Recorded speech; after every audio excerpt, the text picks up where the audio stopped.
Welcome to the Frontline Update. This week, I'd like to talk to you all just about how we love just each other as Christians and also just the world.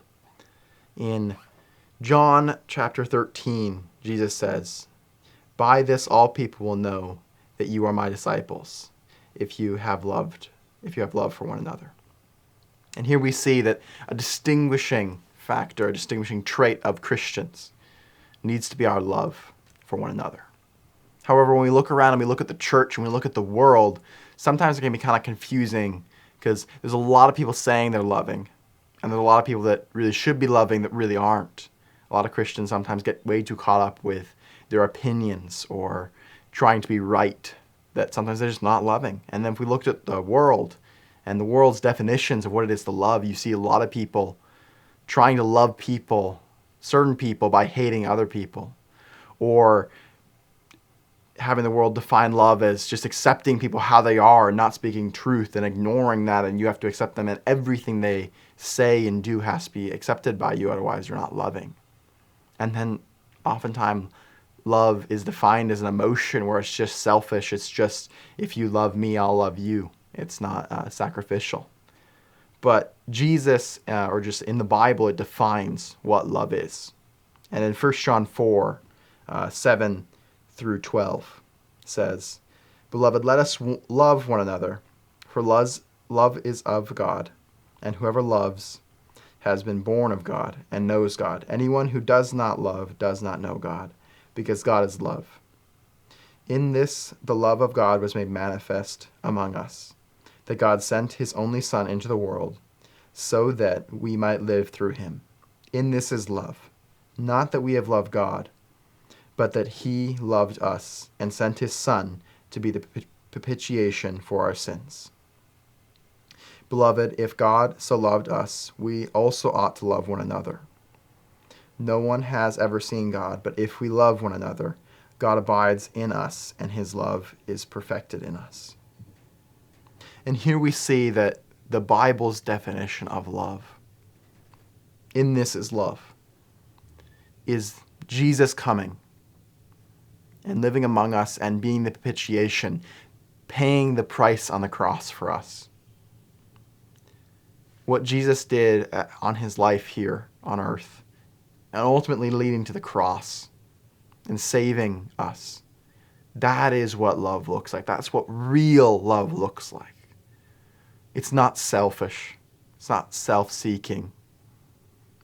It doesn't deny the truth. It speaks truth in love. It's sacrificial. And we as Christians, we are called to that kind of love.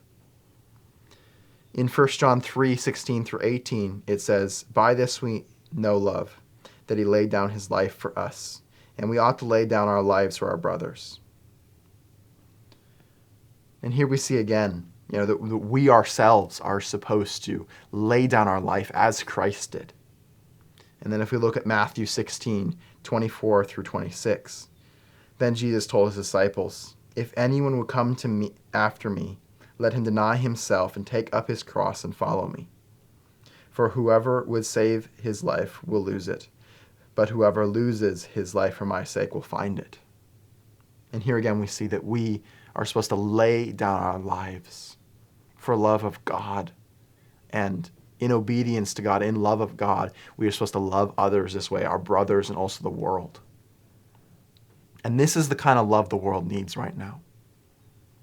It's not superficial, it's not selfish, but it's denying ourselves, being willing to go to the same lengths that Jesus did, to the point of being crucified. We need to be that willing to give up our time, our resources, to love when it's uncomfortable because people will say that we're hating because we're speaking truth in love. Loving when it's painful and hard and it costs us something, when it costs us our job, when it costs us, friendships sometimes too. Or just loving when it costs our resources, our time, our money, to be loving, to be caring to other people. And we honestly need to be willing to go as far as actually, being crucified, or the modern equivalents, for love, for the sake of the gospel, for God. So I just want to encourage all of you today to stop and think, what kind of love are you trying to love the world with?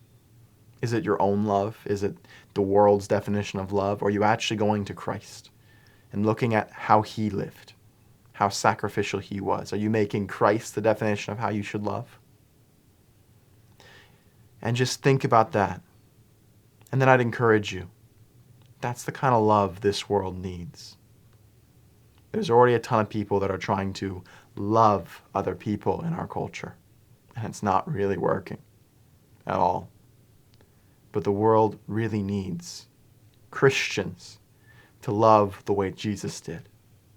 That's when we'll see things change and lives transform. And when we start loving that way, the world will know that we follow Jesus and who God is reflected through us.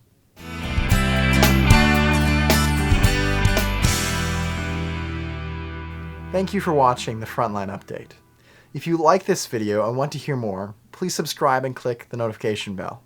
If you're interested in listening via podcast or would like to check out our blog, visit frontlinemn.org for more information.